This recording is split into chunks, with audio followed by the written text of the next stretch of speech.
say you're doing a job for the rest of the world. In your conversations with your counterparts, are they thanking you? What are their conversations like when you talk about this military conflict that's taking place in Iran? Well, they should be thanking me because many of them get 90%. China, as an example, should be thanking us, but I don't expect to thank you, but they should be thanking us. Japan gets 95%, China 91%. Many of the countries, South Korea gets a tremendous percentage of their oil and therefore their energy from the Straits, or as they call it, the Strait. And they should be not only thanking us, they should be helping us. What does surprise me is that they're not eager to help. There are a couple. We'll be announcing some names soon. There are some that really were right up front. I would announce their name now, other than maybe they'd prefer it not being announced for whatever reason.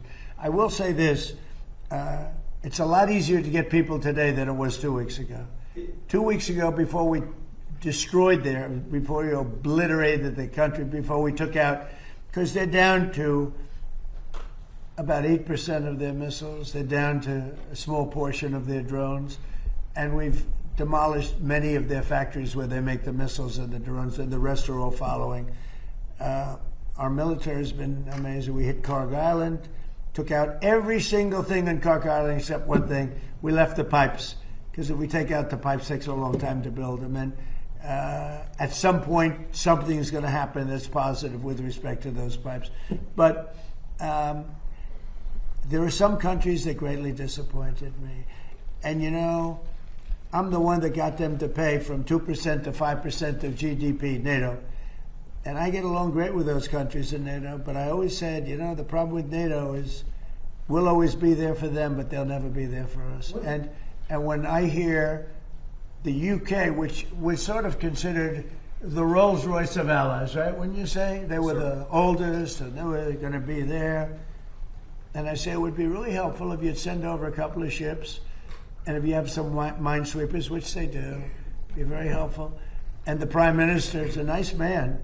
I think he's a very nice guy. He says, well, I'd like to ask my team. I said, you don't have to worry about a team. You don't have a team. You're the Prime Minister. You can make a decision.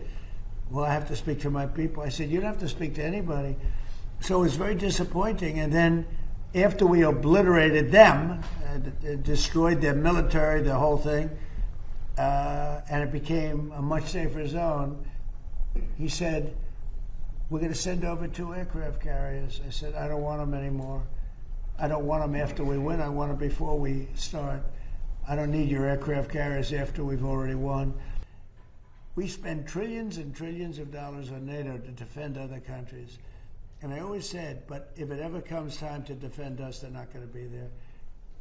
Many of them would not be there. And we're going to have to start thinking more wisely in this country. Some have been very good. 1 or 2 have been great. I'll tell you who the great ones are at the right time. But there have been some that were right up there, Peter. They were right up there. They wanted to do it so much. If some of these countries that we've been good to for years, and maybe more important than that, some of these countries that get 90% and 95% of their energy from Hormuz, the Strait. Hormuz, a famous, wonderful, beautiful place, but you wouldn't want to be necessarily sailing a boat there right now. I would not. Okay, you know why? Not because of them, because of us. Because we've taken out their entire Navy.